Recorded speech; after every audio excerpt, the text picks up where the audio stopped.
et avec votre esprit. Évangile de Jésus-Christ selon saint Luc. Gloire à toi, Seigneur.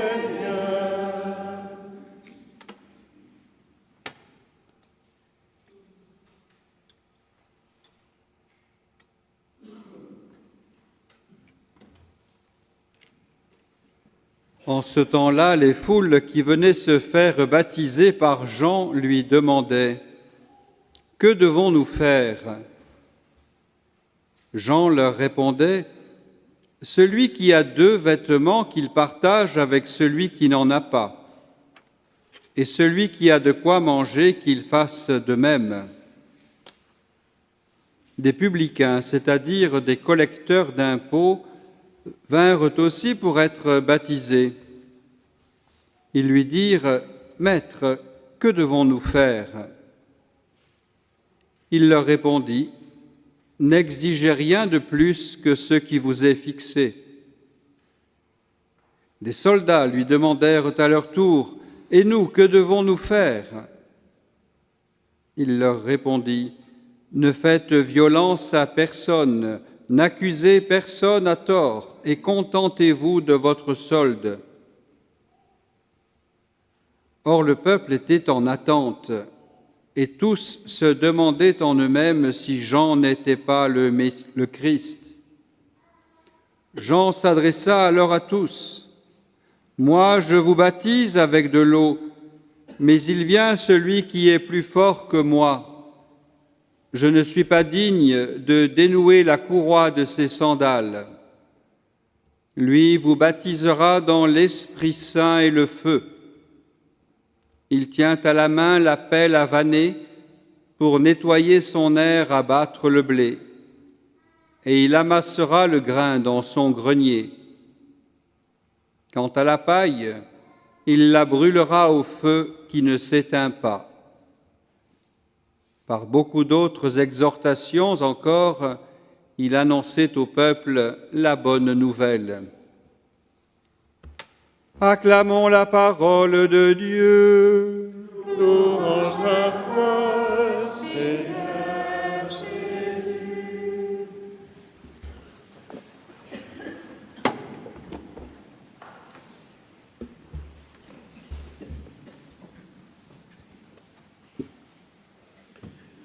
Gaudete, réjouissez-vous.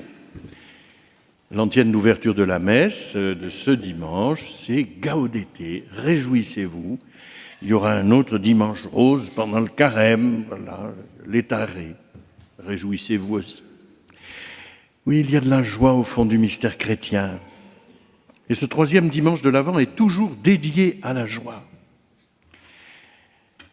Dans les temps perturbés que nous traversons, il est bon de revenir à la vraie joie.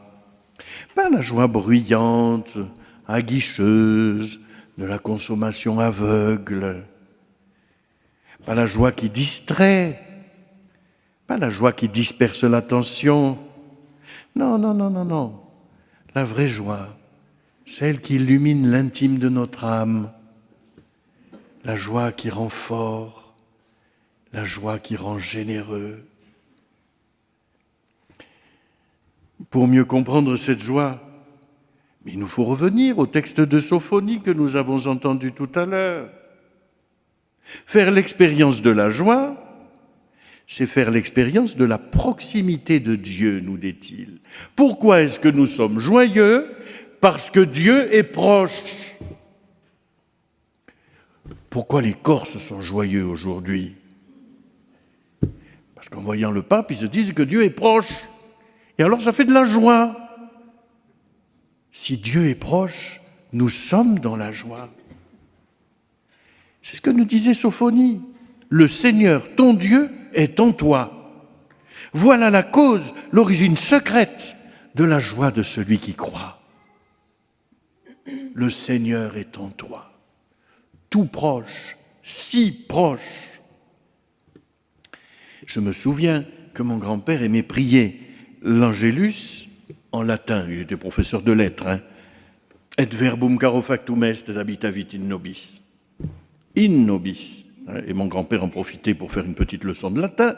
In nobis, ça veut dire que le Seigneur, s'est fait chair et il est venu habiter parmi nous, in nobis, mais aussi in nobis, en nous, à l'intérieur de nous-mêmes. Le Verbe se fait chair en nous, chers amis. C'est si merveilleux de se dire ça. Nous ne sommes pas un petit paquet de cellules qui est là en attendant la mort. Le Seigneur est en toi, vivant en toi. Tu portes le Seigneur, vivant en toi. N'est-ce pas là la source précieuse à laquelle nous venons boire, mais particulièrement en ce sanctuaire, où le ciel a manifesté sa proximité pendant 54 ans à Benoîte. Le ciel est proche, Dieu n'est pas loin. C'est l'expérience que l'on fait ici, sur la montagne. Et saint Paul le rappelait aussi là dans la deuxième lecture, il dit, le Seigneur est proche, il nous le dit. Benoît a témoigné toute sa vie de la proximité du ciel. C'est toute la joie de l'Avent. Dieu n'est pas loin. Le Seigneur est proche parce que bientôt nous allons fêter, bien sûr, la naissance du Sauveur au milieu de nous. Ça y est, la crèche commence à être montée. Le Seigneur est proche aussi parce qu'il se livre à nous chaque jour dans la grâce des sacrements, particulièrement dans l'Eucharistie et le sacrement de réconciliation. Le Seigneur est proche enfin, car nous savons qu'il viendra dans la gloire. Il nous l'a promis, c'est notre espérance, elle est certaine puisque c'est Dieu qui nous l'a dit. Ces temps sont bien les derniers, le Seigneur est proche. Ainsi donc la joie d'hier, la joie d'aujourd'hui, la joie de demain se conjuguent pour que toute notre existence soit pétrie de joie. C'est un cadeau magnifique. Alors, si nous sommes honnêtes, nous allons faire, mais comme ces gens que rencontre Jean-Baptiste dans l'évangile d'aujourd'hui, et on va dire, mais Seigneur, que devons-nous faire? Si nous avons un tel cadeau, il faut bien qu'on fasse un peu quelque chose quand même. Alors les foules demandent cela à Jean-Baptiste, et comme eux, ben voilà, nous cherchons toujours une recette un peu pour obtenir du résultat, finalement. Je me souviens d'une fois, il y avait une dame, comme ça, elle était chef d'entreprise et son entreprise était en train de couler, la pauvre. Alors, elle vient me voir, elle me dit, « Vous êtes exorciste ?» Oui. « Ah, alors, écoutez, il y a un problème, il y a une solution. Vous êtes ma solution. » Moi, c'est pas moi qui fais réussir des affaires.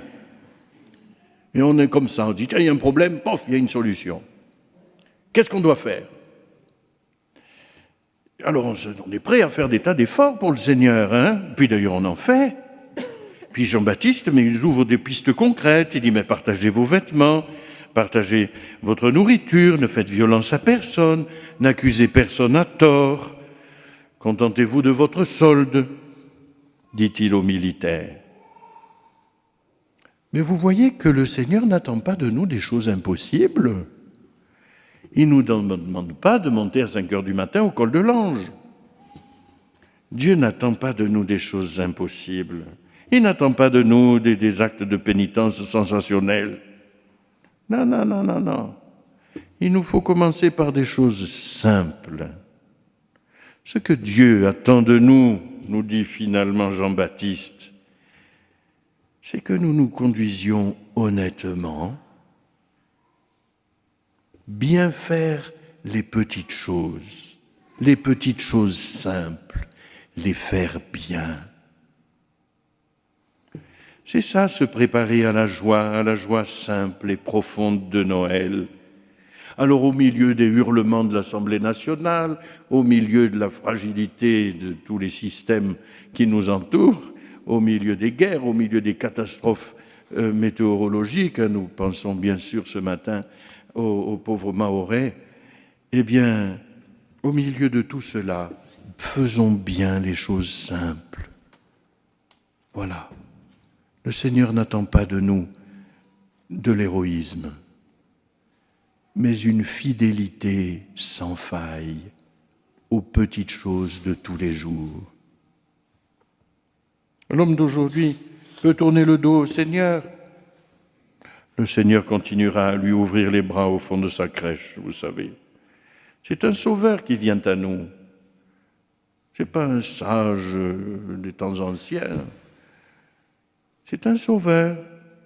L'accueillir, c'est rencontrer la joie.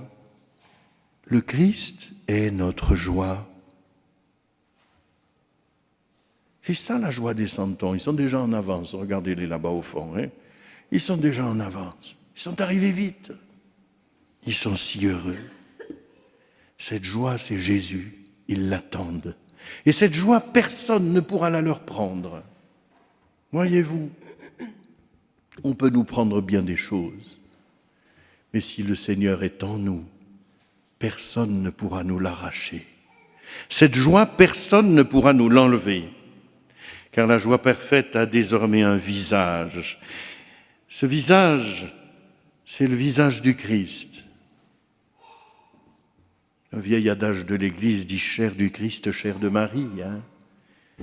Le visage de Jésus ne pouvait ressembler qu'à celui de Marie.